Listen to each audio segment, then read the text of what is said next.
Convido você essa noite a abrir a palavra do Senhor no Salmo de número 131. É um salmo muito curto, são apenas 3 versos, 3 estrofes na realidade, né? Nós estaremos meditando um pouco nesse salmo nessa noite, em nome de Jesus. Todos encontraram? Vamos colocar de pé, por gentileza. A gente vai fazer a leitura do texto, logo após os irmãos estarão sentados. Por favor. A palavra de Deus nos diz assim: Senhor, não é orgulhoso o meu coração, nem arrogante o meu olhar. Não ando à procura de coisas grandes, nem de coisas maravilhosas demais para mim. Pelo contrário, fiz calar e sossegar a minha alma, como a criança desmamada se aquieta nos braços de sua mãe, assim é a minha alma dentro de mim. Verso 3. Espere, ó Israel, no Senhor, desde agora e para sempre. Amém? Senhor, aqui está a tua palavra, ó Deus. Que nessa noite, mais uma vez, pela tua infinita graça e misericórdia, tu possa falar ao nosso coração. Faz uso, Pai, da tua palavra para edificar, para exortar, para encorajar, para admoestar a tua igreja nessa noite. E que mais uma vez, Pai, eu seja simplesmente um instrumento em tuas mãos e que no final o teu nome seja glorificado aqui nesse lugar. Nós te pedimos isso nessa noite, em nome do teu Filho amado Jesus Cristo, pois ele vive e ele reina para todo sempre. Amém. Os irmãos podem sentar, por favor. Meus irmãos, esse salmo, a sua autoria é atribuída ao rei Davi. E interessante que após a visita de Samuel à casa do pai de Davi, o pai de Davi chamava-se Jessé. Então, após a visita de Samuel à casa de Jessé, isso fica registrado lá no primeiro livro de Samuel, capítulo 16, verso 13, a vida de Davi não foi mais a mesma. E você me perguntaria por quê? Porque Samuel vai até a casa de Jessé com uma incumbência de ungir o novo rei sobre Israel, aquele que iria reinar substituindo ao rei Saul, porque Deus havia rejeitado ao rei Saul. E o que me chama a atenção é que quando Samuel chega na casa de Jessé, ele se impressiona com os primeiros irmãos de Davi. E a todos eles, no número de 7, Deus diz a Samuel: eu os rejeitei. E simplesmente, Samuel pergunta a Jessé: tu não tem mais nenhum filho, não? E Jessé diz: eu tenho um que está por trás das ovelhas. E Samuel diz: manda chamá-lo, porque nós não nos sentaremos à mesa sem que ele esteja aqui. E quando Davi chega, Samuel unge Davi rei sobre Israel.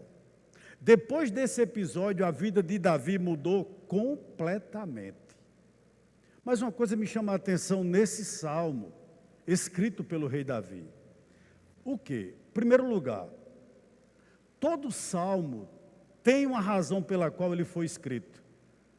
Esse salmo de número 131, ele faz parte daquele conjunto de salmos que nós denominamos salmos de romagem, em número de 15. E esse é o salmo de número 12 desse salmo de romagem. Então, ele é um salmo atribuído a Davi, e os comentaristas, eles creem o seguinte, que Davi escreveu esse salmo por uma razão. Qual? Quando ele estava sendo acusado por Saul e pelos súditos de Saul, de querer tomar o trono de Saul. Então, por essa razão, Davi escreve esse salmo, porque na realidade, em todo Israel praticamente, existia a seguinte murmuração, digamos assim, a seguinte fofoca. Olha, partindo dos súditos de Saul e também do próprio rei Saul. Que fofoca era essa? Davi tem aspirações ardilosas. Eu creio que alguns súditos de Saul chegavam para ele, que era rei, ainda nessa época, Davi não era o rei. Alguns súditos de Saul chegavam para Saul e diziam o seguinte: Davi não é uma pessoa confiável. É tanto que isso é verdade, que pelo menos que eu lembre, Saul tentou matar Davi 3 vezes. E por qual razão ele tentou matar Davi 3 vezes? Para que Davi não tomasse o seu trono. Saul achava literalmente que Davi iria usurpar, iria tomar o trono dele, que Davi não era uma pessoa confiável. Por essa razão, ou seja, por estar sendo acusado de se levantar contra Saul, Davi escreve esse salmo. E eu chamo a sua atenção inicialmente para o verso 1. É um salmo muito curto, né? Repito, só tem apenas 3 estrofes. E no verso 1, Davi vai dizer a Deus o que não está no coração dele. Olha o que ele diz no verso de número 1, do salmo que nós estamos nessa noite meditando nele. Ele diz o seguinte: Senhor, não é orgulhoso o meu coração, nem arrogante o meu olhar. Não ando à procura de coisas grandes, nem de coisas maravilhosas demais para mim. Meus irmãos, normalmente quando nós oramos, o que é que nós fazemos? Quando você vai orar, o que é que você faz? Normalmente nós pedimos, e pedimos muito. Às vezes, nós nos lembramos de agradecer. São poucas as vezes, talvez, que a gente entra na presença de Deus em oração agradecendo. Martin Lloyd Jones diz uma coisa interessante. Ele diz que todas as vezes que nós entramos na presença de Deus em oração, nós devemos inicialmente adorar. Então, muitas vezes nós entramos na presença de Deus adorando, dizendo o que Ele é, ou agradecendo pelo que Ele fez, ou pelo que Ele é, ou pelo que Ele irá fazer, com ações de graças, mas na maioria das vezes as nossas orações são pedidos, são petições. Essa é uma grande realidade. E por que eu estou dizendo isso? Porque esse salmo nada mais é do que uma oração. O salmo que nós acabamos de ler, na realidade ele é uma oração. Porém, pode ler, pode reler, você não encontrará em momento algum Davi fazendo pedido. Davi não faz nenhum pedido nesse salmo, tipo, por saúde, por livramento, por um emprego, por alguma causa. Não que isso não possa ser feito, mas nesse salmo ele não faz isso. Ele não faz nenhum pedido. Ao contrário, você me perguntaria o seguinte: no que se constitui esse salmo? Então, no que se constitui essa oração? Irmãos, é um salmo, uma oração ousada. E eu lhe diria o porquê disso.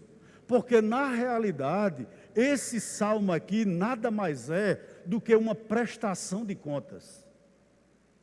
O que é que Davi está fazendo aqui nesse salmo, irmãos? Ele está prestando contas da vida dele a Deus. Davi está diante de Deus, dizendo a Deus o que ele é, como ele se comporta. Isso me chama muito a atenção, pelo seguinte: porque uma coisa é você prestar conta diante de homens, sejam eles importantes ou não, e outra coisa muito diferente é você prestar contas diante de Deus da sua vida. Prestar conta diante de um homem, você pode camuflar, você pode fingir, você pode até atuar como um verdadeiro ator, né?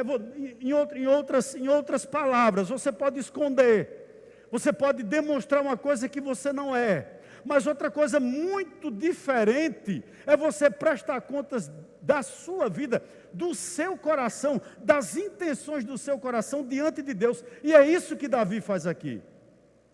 E eu gostaria de lembrar a igreja o seguinte aqui nessa noite: Davi, como eu e como você, era alguém que acreditava em um atributo que Deus tem, que não dá a ninguém, chamado onisciência.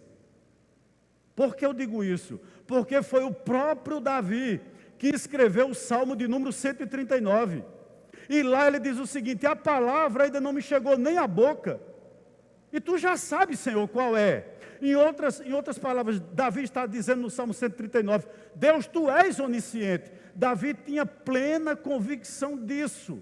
E mesmo assim, sabendo desse atributo que só Deus possui, Davi resolve prestar conta diante de Deus. Isso me chamou muita atenção, irmãos, quando eu estava meditando nesse salmo. Sabe por quê? Uma coisa é você ser confrontado por Deus, ou seja, chamado a atenção por Deus para consertar a sua vida. Como aconteceu, por exemplo, com a igreja de Éfeso, como aconteceu com a igreja de Sardes, como nós vimos aqui domingo passado, como aconteceu com a igreja de Laodiceia. E isso é muito bom que isso aconteça quando Deus nos chama para nos consertarmos diante dele. Mas outra coisa muito diferente é você marcar uma audiência com Deus. E chegar diante de Deus e dizer o que Davi vai dizer aqui nesse salmo. O que é que ele vai dizer? Ele diz: olha, Senhor, eu estou sendo acusado de querer tomar o trono de Saul. Essa é a acusação dos homens. Mas eu estou aqui diante de ti e eu quero declarar para ti o que é que está dentro do meu coração. Em outras palavras, o que tem no meu coração e o que não tem no meu coração. É isso que Davi vai fazer. Isso me chamou muito a atenção. Uma coisa peculiar que nesse salmo, irmãos. Na reforma protestante, depois da reforma, mas para ser mais preciso, as pessoas cantavam esses salmos nos cultos. E alguns irmãos, quando olhavam para esse salmo, diziam o seguinte: nós não vamos cantar esse salmo. Por que nós não vamos cantar esse salmo? Porque é impossível alguém dizer, um pecador, que não é orgulhoso.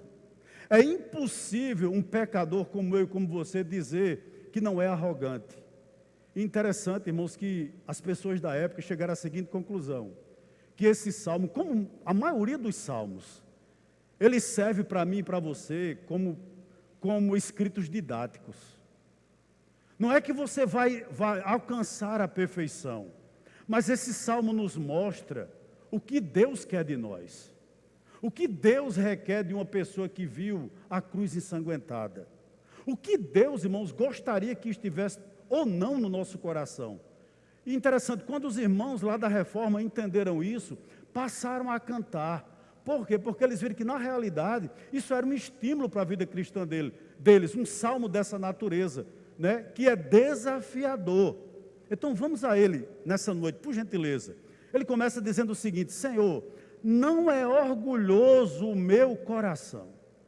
Que coisa! O que Davi está dizendo diante de Deus? Senhor, eu não quero ser rei. Eu nunca desejei ser rei, Senhor. É isso que Davi está dizendo aqui. Com respeito aos que dizem, ao que anda dizendo a meu respeito, que eu quero tomar o trono de Saul, Senhor, eu não quero. Né? Isso me chama muito a atenção. Você me diria por quê? Porque Davi era apenas um adolescente. Quando Samuel entrou na casa dele, na casa do pai dele, e rejeitou os 7 irmãos dele, e trouxe Davi num cantinho, colocou o óleo sobre a cabeça dele, e aquele homem que era um profeta, disse no ouvido de Davi: tu serás o próximo rei de Israel. Você veja bem, irmão, um adolescente ouvindo isso, né? Mexeria com qualquer um. Mas o que me chama a atenção aqui é que nesse momento, ou seja, no momento em que ele foi ungido rei, ele não saiu correndo para tentar experimentar alguém que fizesse uma coroa e fizesse uma coroa para ele. Ele não fez isso. Ele não equipou um carro com o melhor cavalo que o pai dele tivesse, polido, e saiu pelas ruas de Belém dizendo o seguinte: se curvem, vocês estão diante do futuro rei de Israel. Ele não fez isso. Ele não mudou o perfil dele de pastor para rei eleito. Ele não fez isso. Você poderia me perguntar: pastor, o que foi que Davi fez depois que recebeu essa profecia? Cabe um parêntese aqui. Hoje a gente recebe profecia que não se cumpre, né? Entre aspas, né? Tantas pessoas se frustram com, entre aspas, profecias que não se cumprem. Porque é muito fácil hoje ser profeta no Brasil. Você profetiza alguma coisa para alguém, se não acontecer é porque você não tem fé, etc. Mas interessante que nesse tempo aqui, esse homem chamado Samuel, a Bíblia diz que nenhuma das palavras dele caiu por terra. Desde Dan até Berseba, ou seja, de uma ponta a outra em Israel, todo mundo reconhecia que Samuel era a boca de Deus. O que Samuel falava acontecia. E Samuel entra na casa de Jessé e diz: Davi, tu serás o próximo rei. Com certeza, todos os irmãos de Davi, o pai de Davi e ele próprio acreditou naquilo ali, irmãos. Acreditou piamente naquilo ali. O que me chama a atenção aqui? É que depois de ouvir tudo isso, depois de saber da veracidade do que aconteceria no futuro da sua vida, Davi não deixou que o sucesso subisse a cabeça. Lá em 1 Samuel capítulo 16, à altura do verso 18 e 19, você vai ver o seguinte, que depois de ouvir essa profecia, para onde ele foi? Ele não foi para o palácio, ficar rodeando o palácio. Ele não foi experimentar uma coroa nova. Ele não foi mandar fazer uma roupa de rei, de maneira alguma. Ele voltou para as ovelhas.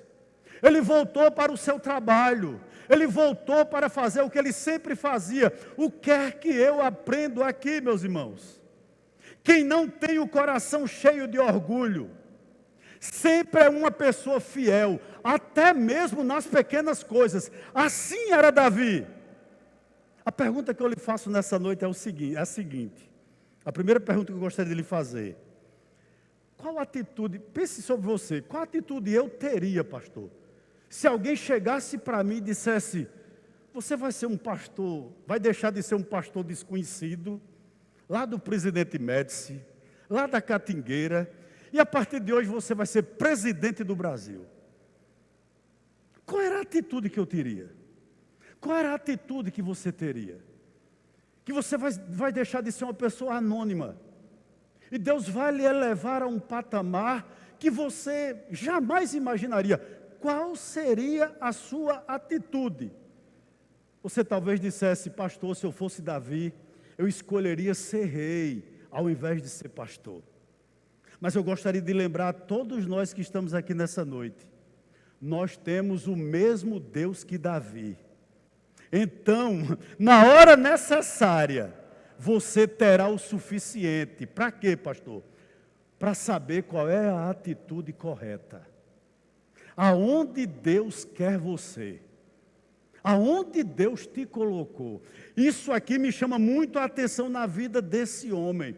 Irmãos, talvez o grande problema da nossa geração, sabe qual é? É que nós queremos ser um sucesso num mundo para o qual nós já deveríamos ter morrido para ele. Nós estamos às vezes incomodados com o sucesso desse mundo, mas a Bíblia nos manda que nos lembra que nós não somos dele.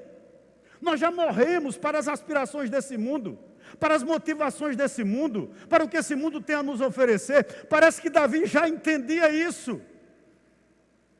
Né? Isso fica muito claro, por isso ele declara: Senhor, não é orgulhoso o meu coração. Com certeza você há de concordar comigo que o que traria mais status, mais fama, mais glamour, irmãos, não era ser pastor de ovelha. Não, com certeza era ser rei. Porém, Davi escolheu ainda continuar como um simples pastor de ovelha, até quando Deus o chamasse para ser rei. Sabe o que Davi está dizendo aqui, meus irmãos? Quando ele diz: Senhor, não é orgulhoso o meu coração. Davi está dizendo o seguinte: Senhor, eu não sou apaixonado pela minha própria sombra. Tem pessoas que são assim. Olha, uma coisa me chama a atenção no ministério, na vida de Jesus. Jesus glorificou o Pai por quase 30 anos, como o quê? Como carpinteiro. Durante quase 30 anos ele glorificou o Pai como um carpinteiro. O que é que eu aprendo aqui? que não existe nenhum ofício mais santo do que o outro.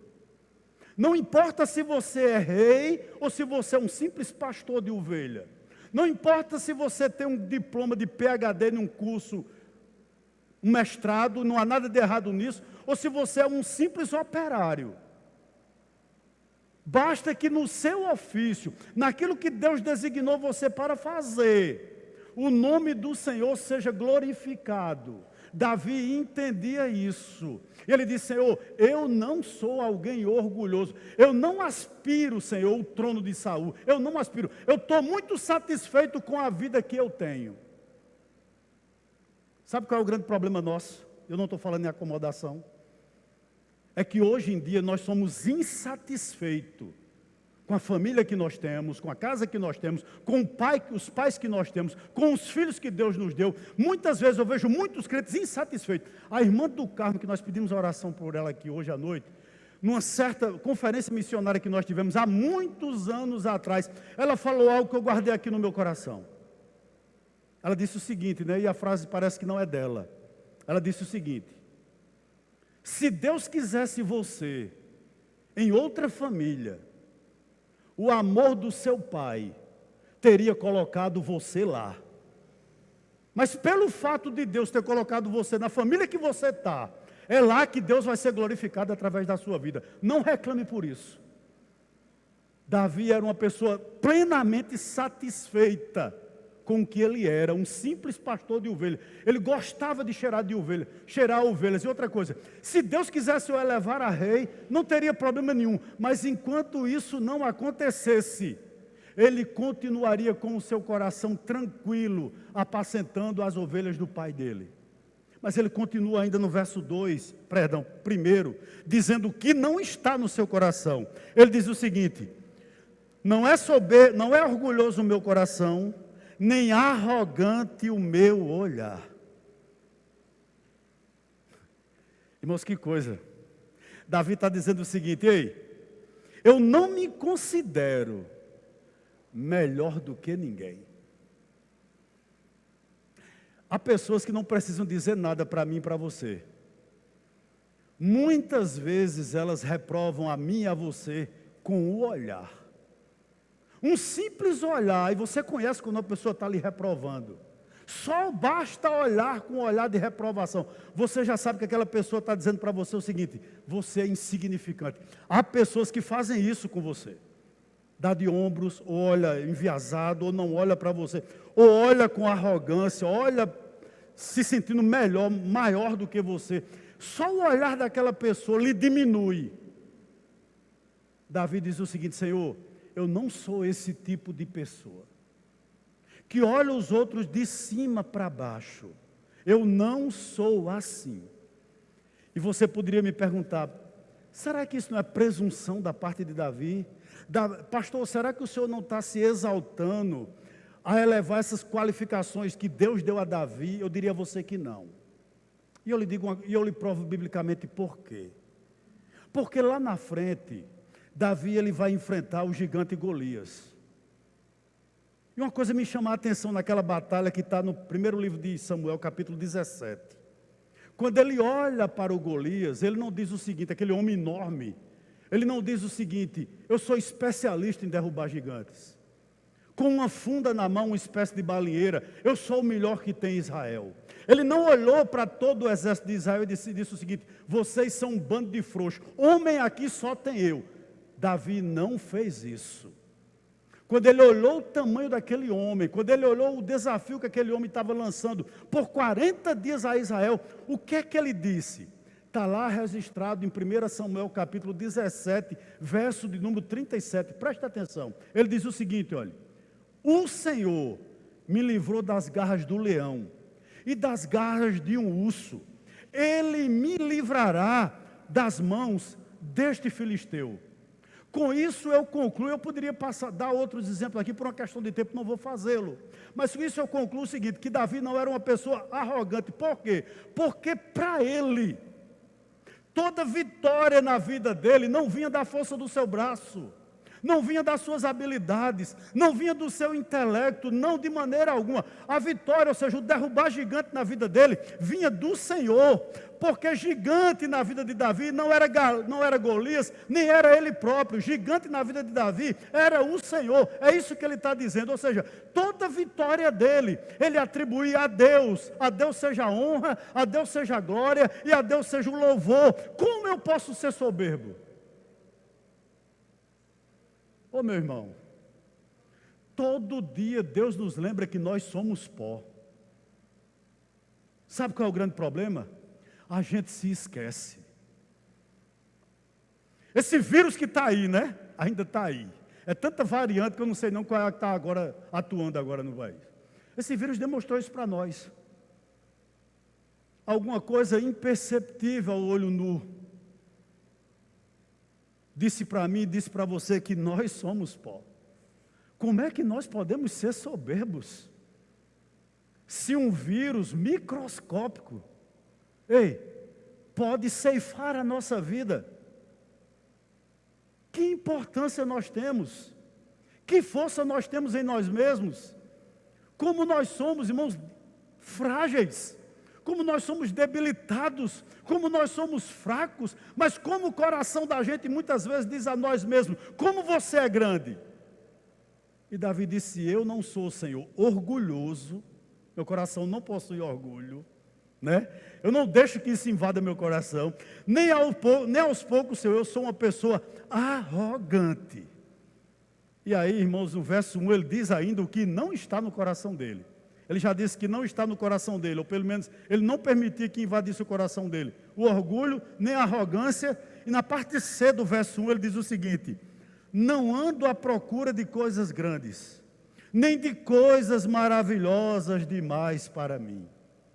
Eita Deus! Ler isso hoje, irmãos, é desafiador. Sabe por quê? Quando Davi diz eu não ando, ele está dizendo o seguinte, eu não gasto minha vida, eu não gasto o meu intelecto, eu não gasto os meus recursos, eu não gasto o meu precioso tempo tentando ser visto, tentando ser importante, tentando ter algo mais do que as outras pessoas. Que desafio! Em outras palavras, sabe o que Davi estava dizendo? Senhor, o trono pertence a Saul. Eu sei o meu lugar, eu sei aonde, eu sei o que eu sou, eu sei qual é a minha posição. Como isso é difícil para um filho de Adão, irmãos. Certa vez eu estava num culto e ouvi um pastor dizer algo que eu guardei também no meu coração. Ele disse o seguinte, olha, quer conhecer alguém? Dê dinheiro ou dê um cargo. Você conhece essa pessoa. Você sabe quem é essa pessoa. E aqui, Davi está dizendo uma coisa interessante. Senhor, eu não ando à procura, né, de coisas grandes, nem de coisas maravilhosas demais para mim. Ou seja, eu não vivo buscando ser um semideus. Eu não quero ser idolatrado, Senhor. Eu não quero ser conhecido pelo povo de Israel. Eu não busco essas coisas, ou seja, eu não gasto a minha vida, irmãos, atrás disso, atrás dessas coisas. Ou seja, no meu íntimo, eu nunca tramei nada. Eu não passo a minha vida querendo ter mais, ser mais importante. Eu sou satisfeito com o que eu sou e com o que eu tenho. Ele pergunta aqui nessa noite, você é? Você é alguém satisfeito com o que você tem? Com o salário que você recebe? Com os filhos que Deus lhe deu? Com a casa que você tem? Você é satisfeito com a sua família? Esse homem está dizendo, Senhor, eu sou satisfeito. O que me chama a atenção aqui, perceba que coisa séria Davi está fazendo aqui nesse salmo. É como se ele tivesse de joelhos diante de Deus e pedindo a Deus o seguinte: sonda meu coração, Senhor. Olha o que está na minha mente, Senhor. Em outras palavras, eu não vivo arrodeando o palácio de Saul, encantado com a quantidade de servos que ele tem, encantado com a quantidade de cavalos que ele tem, encantado, Senhor, com a coroa, com o peso da coroa de Saul. Isso nunca tirou o meu sono, isso nunca me encantou. Ô meu irmão, é triste ver um crente que tem um salário bom ou pouco, não sei, mas você coloca 1001 atividades no seu dia, você não tem tempo nem para Deus, você não tem tempo nem para a tua família, porque você tem mais, você nunca será satisfeito. Você pode ganhar hoje 5 mil, você acha que 5 mil vai resolver seu problema. Se você passar a ganhar 10, não vai dar, porque você vive preso na prisão do querer. E você tem que pedir a Deus para Ele libertar disso. Porque sempre terá um carro melhor para você conquistar. Sempre terá uma casa melhor para você conquistar. Sempre terá uma roupa melhor para você tentar comprar. Sempre a vitrine vai ser mostrada para você. E por você ser insatisfeito, nunca você chegará no patamar que você quer. Davi está dizendo a Deus: Senhor, tudo que Saul tem nunca me encantou. Eu estou aqui, veja bem o contraste. Uma coisa é você ser pastor de ovelhas. Dá trabalho, irmãos. Principalmente numa região árida. Outra coisa bem diferente é você dormir num palácio, com servos todo instante lhe servindo, comendo o que você bem quer, tendo o rebanho que você bem imagina, as mulheres que você desejar. Era muito diferente a vida de Saul para a vida de Davi. E mesmo assim, Davi diz a Deus: Senhor, isso nunca me encantou.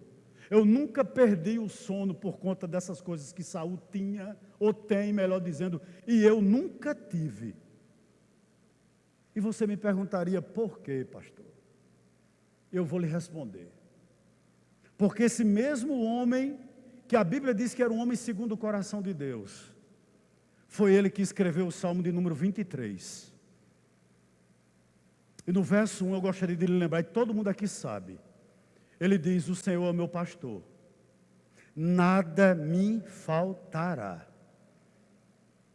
Eu tenho certeza absoluta aqui, que há pessoas talvez me acompanhando de forma remota, ou há pessoas aqui nesse auditório que está conosco de forma presencial nessa noite, que você diz o seguinte: eu só quero apenas uma coisa, eu só gostaria de um novo emprego, eu só gostaria de uma nova casa, eu só gostaria de um novo cônjuge. Se eu tivesse um marido como o de fulano, se eu tivesse uma esposa como fulano, eu seria feliz. Sabe qual é o seu problema? O seu problema é que o cheiro de carro novo vai se acabar um dia. A casa dos seus sonhos, com pouco tempo, começará a se deteriorar. O novo cônjuge que você tanto almeja terá outros maus hábitos que o seu atual tem. Tudo isso vai passar. E você continuará ficando inquieta. Por quê? Insatisfeito. Eu gostaria de lhe dizer algo aqui nessa noite. Se a sua felicidade está baseada ou alicerçada em alguma coisa que tem prazo de validade, você será sempre um frustrado. O que Davi está nos dizendo aqui, sabe o que é? Porque ele escreveu o Salmo 23, verso 1. E porque ele diz a Deus isso aqui: eu não ando à procura de coisas grandes, nem de coisas maravilhosas para mim. Por que Davi declarou isso? Porque ele faz uma declaração aqui tão contundente. É simples, irmãos. Davi está dizendo o seguinte: o que eu tenho em Deus é maior do que o que eu não tenho na vida. Sabe qual é o grande problema de muitos cristãos? É porque eles não são satisfeitos em Deus. A satisfação dele não está em Cristo. A satisfação dele não está no Evangelho. Por essa razão ele é insatisfeito. E ele nunca vai ser satisfeito. Pode dar um carro novo a ele todo dia, uma casa nova a ele todo dia. Ele será um eterno insatisfeito. Por quê? Porque ele não consegue ainda ser satisfeito no Senhor. Davi conseguia. Eu não ando à procura de coisas grandes, nem de coisas maravilhosas demais para mim. Meu irmão, veja que ousadia você diante de Deus abrir o seu coração e dizer: Senhor, essas coisas não estão no meu coração. Aí ele vai dizer no verso 2, o que está no coração dele. Olha o que ele diz no verso 2, olha. Se no verso 1 ele diz a Deus o que não está, no verso 2 ele diz o que está. Ele diz o seguinte: pelo contrário, ou seja, em contraste com o verso 1, né? Pelo contrário, fiz calar e sossegar a minha alma, como a criança desmamada se aquieta nos braços de sua mãe, assim é a minha alma dentro de mim. Oh.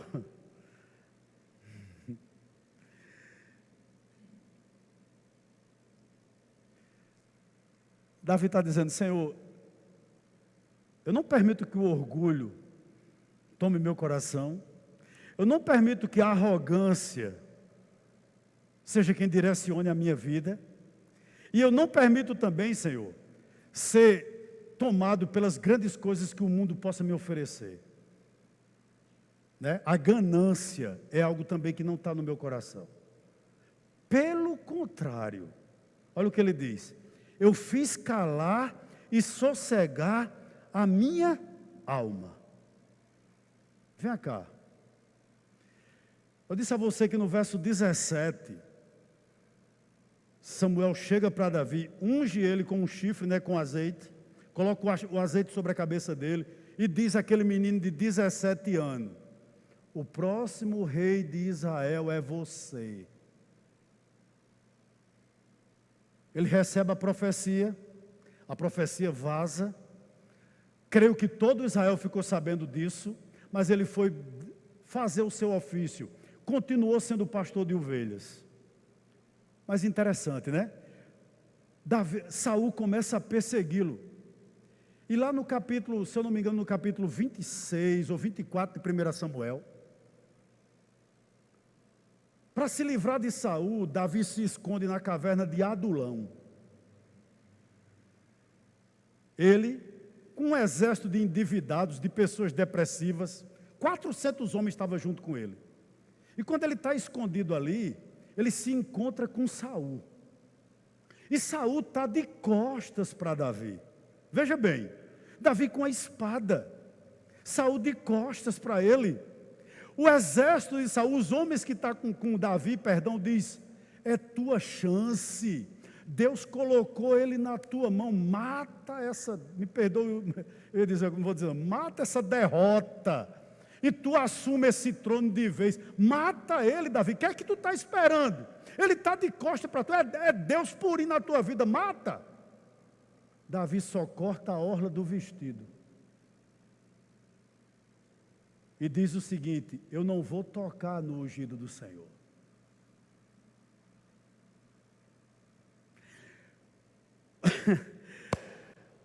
Você poderia me fazer uma pergunta aqui: por que Davi não matou Saul? Ele não era o futuro rei. Se ele matasse ali, ele assumiria o trono. Por que ele não fez isso, mesmo sendo incentivado pelas pessoas? E outra coisa, eu gostaria de lembrar a você que eu não estou falando aqui de um super-homem. Eu não estou falando aqui de um super crente que não existe. Eu estou falando aqui de alguém caído como eu e como você. De alguém que corria sangue em suas veias. De um filho de Adão. De alguém que também tinha a natureza caída. Eu estou falando, irmão, de um homem que era segundo o coração de Deus, mas que tinha os mesmos sentimentos que eu e que você. E a pergunta que veio é o seguinte: por que ele não o matou? Sabe por quê? Porque ele fez calar como diz aqui, e sossegar a minha alma. Quando o próprio coração de Davi dizia a ele, faz algo errado, mata Saul, ele dizia o seguinte: ei Senhor, eu fiz com que o velho homem se calasse dentro de mim. Eu aprendo uma coisa aqui, meus irmãos. A isso aqui chama-se de domínio próprio. Ele tinha domínio próprio, o que é um fruto do Espírito que Paulo nos diz, né? Lá em Gálatas. Ele não olhava, ele não pensava, irmãos, com o pensamento dele. Eu vou dizer algo aqui a você, guarde no seu coração. Tudo na sua vida para acontecer tem o tempo do Senhor. Deus não precisa que você o ajude. Deus não precisa que você passe na frente. Deus precisa apenas, se é que Ele precisa, não posso nem dizer isso, Deus espera apenas que você aprenda a esperar. Davi sabia disso muito bem. Quando o coração dele falava para ele, quando o velho homem queria falar para ele, quando as pessoas falavam para ele, ele tinha domínio próprio, ele sossegava a alma dele, ele calava o velho homem. Isso me chama muito a atenção. Há um texto de Isaías capítulo 26, verso 3, que diz o seguinte, olha: tu conservarás em paz aquele cuja mente está firme em ti. Irmãos, espere o que Deus tem a fazer com você. Espere o que Deus tem a fazer através de você. Aguarde. Eu não sei com quem o Senhor está falando aqui nessa noite, mas creio que com alguns nessa noite aqui. Certo? Aguarde o tempo de Deus na sua vida. Não pegue atalhos. Não vá por caminhos que aparentemente são mais fáceis, mas não são caminhos que Deus quer para você. Portanto, nessa noite, aguarde, espere o tempo do Senhor na sua vida. Davi sabia disso muito bem. Posso lhe dar um conselho aqui? Nunca olhe para a provisão. Olhe sempre para aquele que conseguiu alimentar uma multidão com 5 pães e 2 peixinhos. Ele é maior do que sua provisão. Não olhe para as ondas. As ondas são as dificuldades. Olhe para aquele que anda sobre elas. É esse ser que governa você. É esse ser que é soberano sobre a sua vida. É esse ser que você tem que esperar nele. É nesse ser que você tem que confiar. Louvado e exaltado seja o nome do Senhor. E Davi disse: Senhor, assim é o meu coração. Eu fiz calar e eu fiz sossegar a minha alma. Não tem coisas que você diz assim: eu vou fazer porque eu vou fazer. É na força do braço. Já esperei demais. Talvez você esteja perdendo o domínio próprio. Tudo na nossa vida tem o tempo do Senhor. A oportunidade estava mais do que clara, aparentemente, né? Mas Davi disse: não é o tempo de Deus ainda na minha vida. Ele soube esperar. Mas como ele esperou? Olha o que ele diz aqui, ele usa uma figura, né? No verso 2, ele diz o seguinte, olha: como a criança desmamada se aquieta nos braços de sua mãe, assim é a minha alma, Senhor, dentro de mim. Interessante que aqui Davi usa uma figura para descrever o que ele está sentindo. Havia a profecia, irmão, nosso coração muitas vezes nos engana. O texto não diz, sabe? Mas às vezes, no recôndito do quarto, eu tenho certeza absoluta que Davi pensava assim: quando é que eu vou assumir? Né? Quando será que Deus vai me elevar a rei de Israel? Mas quando esse pensamento vinha sobre a mente dele, ele dizia: ei, se aquiete, se acalme. Eu já disse aqui algumas vezes, há momentos na nossa vida que nós temos que pregar para nós mesmos. Há momentos na nossa vida que nós temos que fazer com que a nossa alma se sossegue. E Davi está dizendo isso a Deus: Senhor, eu aprendi a descansar em Ti, assim como uma criança desmamada se aquieta nos braços de sua mãe. Essa figura é muito conhecida até por a gente, irmãos. Todos nós que estamos aqui, você já viu uma criança com fome? Você já viu um bebê com fome? Ele não deixa você dormir. Enquanto o peito não é dado a ele, enquanto a mãe não amamenta ele, ele não sossega. E Davi diz uma coisa interessante a Deus: Senhor, olha, como uma criança desmamada, o que é que ele está dizendo? Depois que uma mãe amamenta a criança, até ela, me desculpe o termo, até ela golfar. Já viu isso, né? Quem é mãe aqui sabe o que eu estou dizendo. Você dá de mamar a criança, aí bate assim nas costinhas dela, né? Aí ela arrota. Às vezes até um pouquinho de leite escorre aqui, né? Aí você diz, está engordando, né? Mas na realidade ela fica o quê? Ela fica feliz, ela fica tranquila, ela se aquieta. Davi diz, assim é minha alma para contigo, Senhor. Assim como uma criança desmamada, ou seja, assim como uma criança que mama tanto, até dobrar o pescoço e dormir, assim é a minha alma perante ti, Senhor.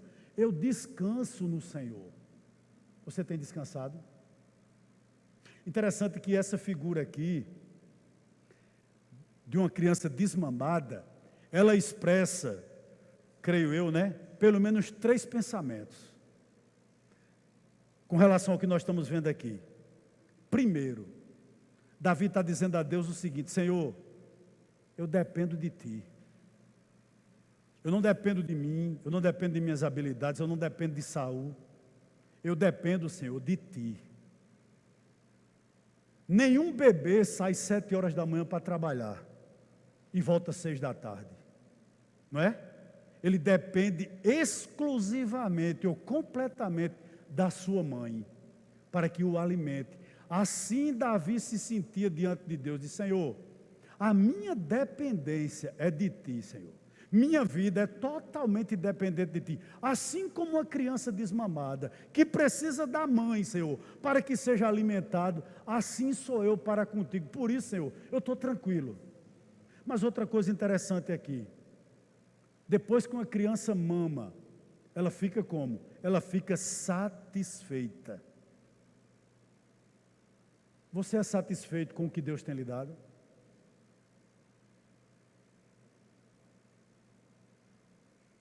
Davi disse: Senhor, eu sei que eu posso trocar, ou vai se trocar um dia na minha vida, o cajado de pastor pela coroa de rei. Mas eu não fico pesando na minha mente quanto vale uma coroa de rei e quanto vale esse meu cajado de pastor. Na realidade, um pedaço de pau. Eu não peço nisso, porque eu sou satisfeito em Ti. Como é triste, meu irmão, uma pessoa insatisfeita. Eu posso dizer algo aqui para você, sem medo de errar. Eu conheço dezenas de pessoas que daria tudo para ter os seus rins. Eu conheço algumas pessoas que daria tudo para dormir na sua casa, na sua cama, para ter os seus filhos, para ser casado com alguém como você tem como cônjuge. Eu tenho certeza disso. Olha, eu tenho um neto, eu tenho 3 netos, mas eu tenho um neto em especial, filho do pastor Jamerson, que é peralta. É impossível, mano. E quando ele chega, ninguém fica quieto, ele pula, sabe? Ele dá cambalhota, ele não fica quieto hora nenhuma. E eu fico olhando para Davi, eu digo: Senhor, graças a Deus. Sabe por quê? O que é que adiantaria a casa toda arrumada, com as cadeiras exatamente no lugar, com as fronhas dos travesseiros intocáveis, com os lençóis intocáveis, se não tivesse quem sujasse? Talvez você reclame do seu esposo, que é um desastrado. Talvez reclame de seus filhos, que deixa tudo desarrumado. O que adiantaria a tua casa você sozinho? Falando com as paredes. Sem ter com quem compartilhar as tuas adversidades, os teus sonhos, os teus desafios. O que adiantaria? Deus te emprestou, muitas vezes, emprestou, entre aspas, uma esposa. Te deu, na realidade, para te ouvir, para compartilhar algo contigo. Ouvir teus traumas. E você muitas vezes reclama. Gostaria de ter outra. Há pessoas aqui, talvez, que Deus te deu um esposo. É compreensivo, é bondoso. Tem falhas? Tem. É um filho de Adão como eu. Você vive reclamando. Isso é triste. Né? Deus te deu um lar. Deus te deu os teus pais. Quantas pessoas hoje não queriam ter o prazer de tomar a bênção ao pai ou à mãe? Mas não tem mais essa oportunidade.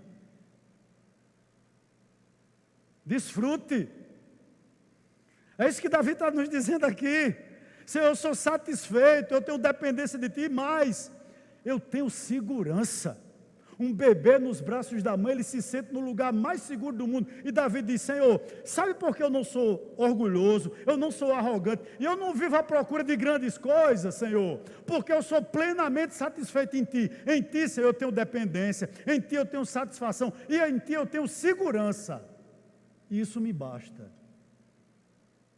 Deveria bastar para a igreja isso também. Não é? Vamos finalizar. Verso 3, ele diz o seguinte, olha, espere, ó Israel, no Senhor, desde agora e para sempre. Eu tenho certeza absoluta que às vezes Davi dizia isso para ele mesmo. Espera, Davi, no Senhor, desde agora e para sempre. E agora ele está dizendo para o povo que futuramente ele seria rei sobre ele. Espera, ó Israel, no Senhor, desde agora e para sempre. Talvez algumas pessoas estivessem dizendo, Davi, já é tempo de tu assumir esse trono. Assume esse trono, homem.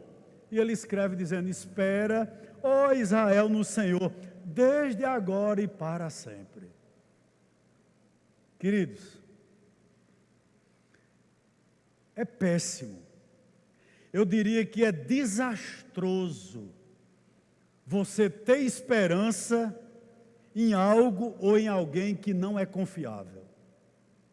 Me permita aqui 2 parênteses. Essa semana, há cerca de uns 15 dias, morreu a esposa de um empresário. Eu os conheci. E há cerca de 30 anos atrás, mais ou menos, uma pessoa da família de Ritinha, minha esposa, veio até a empresa desse empresário há 30 anos atrás. E viu esse empresário comendo uma quentinha no balcão dele. E disse o seguinte a ele, mas fulano, você é um homem tão rico, vá comer em casa. Meu cunhado disse a ele, né? Como é que o senhor come aqui, sem nem ter tempo para comer direito? Ele disse a Raminho, que é meu cunhado, né? Raminho, eu não tenho tempo para almoçar não. O meu precioso tempo é para ganhar dinheiro. Há cerca de 30 anos atrás ele disse isso a meu cunhado. A esposa dele morreu há cerca de 15 dias. Sabe como ele foi para o velório? No Andajá. E quando colocaram ele diante daquele caixão, sabe o que ele disse? Quem é essa? E as pessoas diziam, não é sua esposa? E ele dizia, mas ela já faleceu faz muito tempo. Ele não sabe quem é, não sabe onde está. Enfim, colocou toda a vida dele, ele esperou toda a vida dele em algo que é perecível, chamado dinheiro. Você quer outro exemplo? Existe uma atriz chamada Demi Moore, belíssima. Ela fez muitos filmes de sucesso, entre eles, um filme chamado Ghost, do outro lado da vida, né? Um filme de cunho espírita.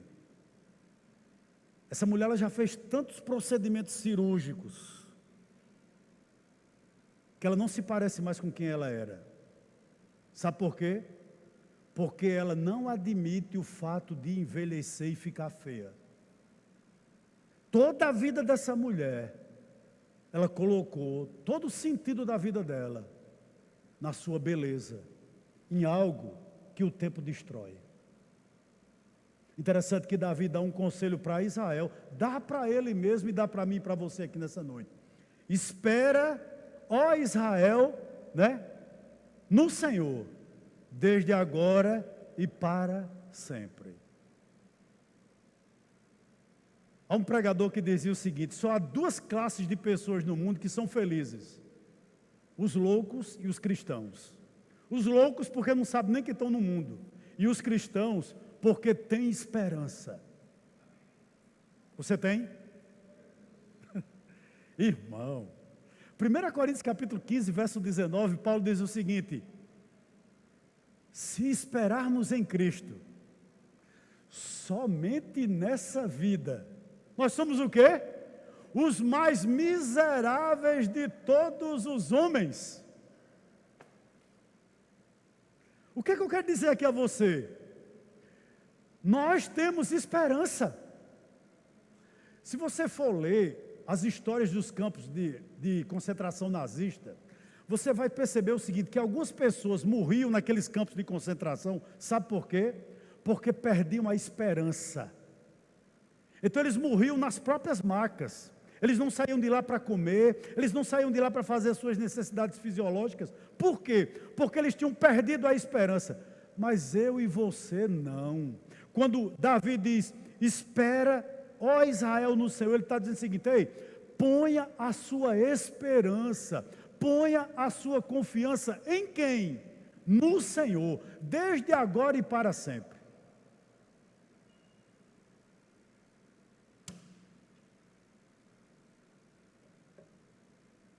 Eu já disse aqui tantas vezes, isso para mim é uma coisa muito importante de dizer. Tire a vida eterna da nossa existência. O que é que vai lhe restar? Diga aí. Se você morrer com 200 anos, o que é que vai lhe restar? Certamente você ama seus pais, ama seus irmãos, ama seus filhos. Ei, um dia, ou eles irão para o nosso velório, ou nós iremos para o velório deles. Se o Evangelho não estiver presente na nossa vida, me responda, por favor, o que nos resta? Me responda. Eu gostaria que você me respondesse. Ganhe todo o dinheiro do mundo. No final da sua vida vai restar o quê? Qual a esperança que o dinheiro, que a beleza, que a fama, o que ela vai trazer para você no fim da sua vida? O que ela vai responder para seu coração? Qual a esperança que tudo isso tem? Me responda, por gentileza, me responda. Nada. Se você me perguntasse por que eu sou cristão, eu diria, entre outras coisas, o que, pastor? Porque Cristo ressuscitou. E um dia eu também irei ressuscitar.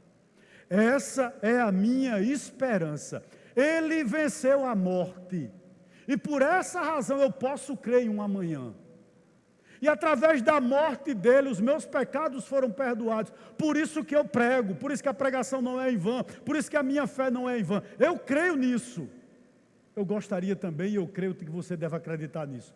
Um dia, meu irmão, nós ressuscitaremos. Iremos morrer, é verdade. Talvez seremos arrebatados, não sei.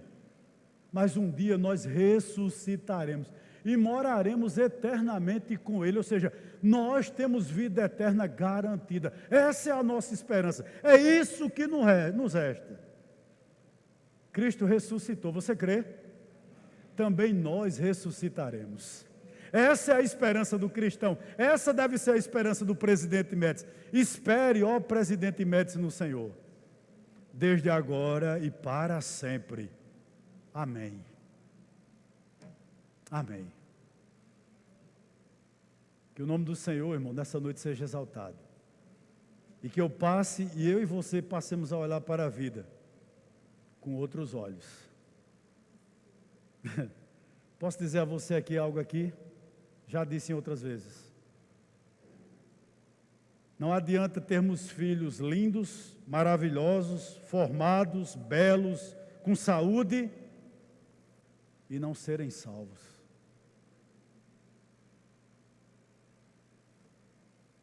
Né? Não adianta estarmos aqui nessa noite e ouvirmos sermões dia após dia e queremos ir para o céu sozinho, como o vídeo aqui nos disse. Ainda há muito a ser feito. Ainda há muito a ser feito. Como seria bom que a igreja pensasse assim. As coisas que eu devo pensar, pastor, não é trocar de carro, não é ter um curso melhor, não é ter uma casa melhor, mas eu gostaria de pensar, Senhor, em ganhar vidas, em gastar o que me resta do meu tempo, em pregar a palavra do Senhor. Ô irmãos, como a gente iria mudar o nosso país, eu tenho certeza absoluta disso.